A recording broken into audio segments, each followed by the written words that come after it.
Hey, great throw. Back at you. You ready?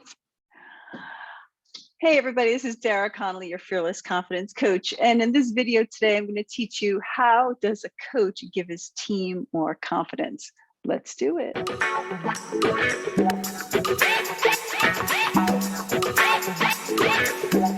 All right, I can't wait to tell you this content because I know for some of you, you lead teams or maybe you volunteer for your kid's soccer team or other event, and you want to make sure you're giving your teammates confidence. So when we think of how to do this, I'm going to share with you my top 3 tips today.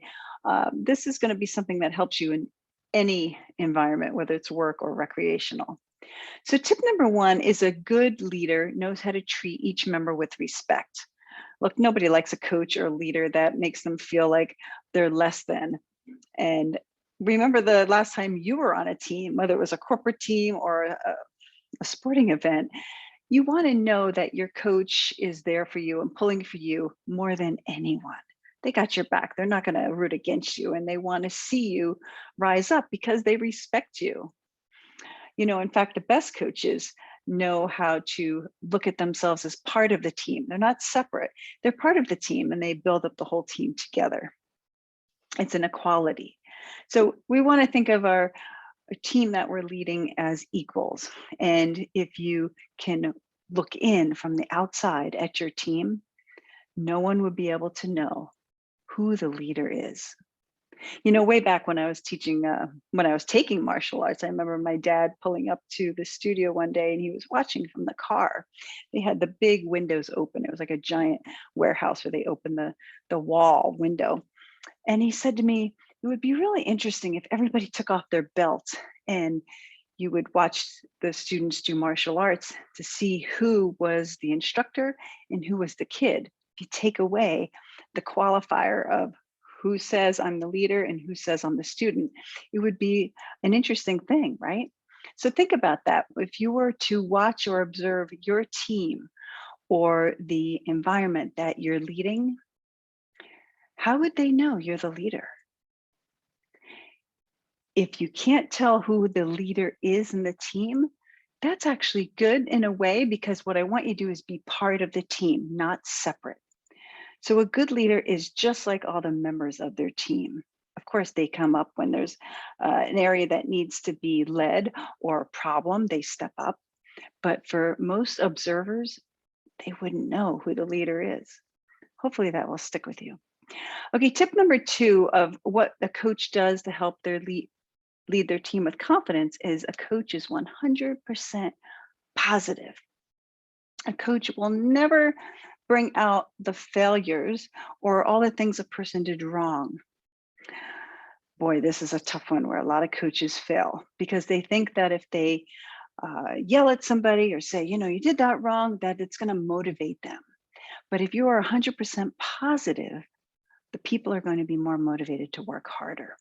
You know, I remember again when I was teaching martial arts this time that some students would be really hard on themselves, harder than I could be as the instructor. And if you found any little thing to nitpick them about, they would shut down. And most of us do respond that way to criticism. It just makes us feel dejected, like we're not valued and we're not liked. So a good coach knows how to stay in the positive. Hey, you know what you're doing really well is da, da, da, da, da, and an area to improve is, and I know you can do it. Or if you have another person you're coaching who is really feeling down, they just need a little bit of help, and it's easy to pick on them because there's so many things that you want to help them improve. What you're going to do is fill them with that confidence by saying, hey, I see you're really struggling with this area, but I know you can do it. Or I see you're really struggling and I know you have the ability to get it done. Add on the but or the and with the confidence statement after it. And that will be an effective way to show that you're positive and you believe in the person. Because every team member or athlete wants to make their coach proud. And when you do this, you're going to see your team respond even more. Challenge yourself to only word things in the positive and notice how your team responds. Okay, before I get to tip 3, this is a good time to remind you to smash that subscribe button so you can stay tuned to future videos that I post. And also check out DaraConnollyCLUB when you're done with this video. That has a plethora of content you're not going to want to miss. Okay, tip 3 of what makes a coach really confident in their team is to model exceptional leadership skills. Leadership skills can be sportsmanship. If coaches are arguing with the referee over a call, you're going to be the coach that stands on the sideline and waits for the call and trust in that referee, whether you agree or disagree with that call. Good sportsmanship. Or if you're leading a team and somebody says something out of line and it's inappropriate, you're going to be the team leader that stays respectful and doesn't drop down to that level and starts criticizing the company. Model excellence wherever you go.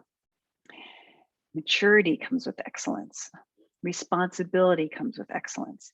If the team is failing, a coach or a leader will step up and take that responsibility, not blame it on so-and-so, or our department failed us because they weren't working hard. You take the responsibility.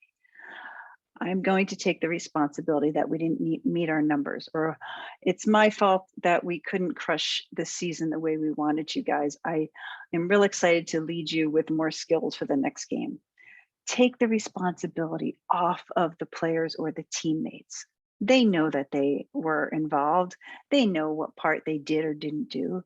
But as a coach who wants to convey confidence and keep that team morale going, you take that responsibility, because that's the responsibility of the coach, because you're the one in charge. So you want to be able to handle the good times and the hard times.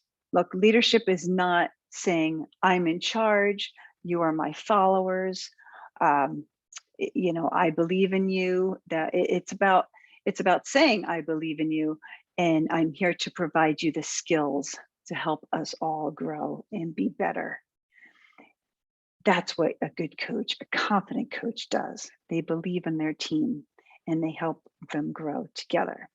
So when you think about the next opportunity you have to lead a team, remember these skills. Number 1 is to treat team members with respect. Number 2, be 100% positive, focus on the positive, and you'll watch how hard people will work to prove to you how good they are. And number 3, model exceptional leadership skills, including responsibility, maturity, and excellent sportsmanship every opportunity you can. So now that I taught you how coaches give their teams confidence, you're going to want to watch my next video, which is how to improve your body language confidence. And don't forget to hit the link below for DaraConnollyCLUB so you can check in on some of my expert videos. Until then, you are amazing.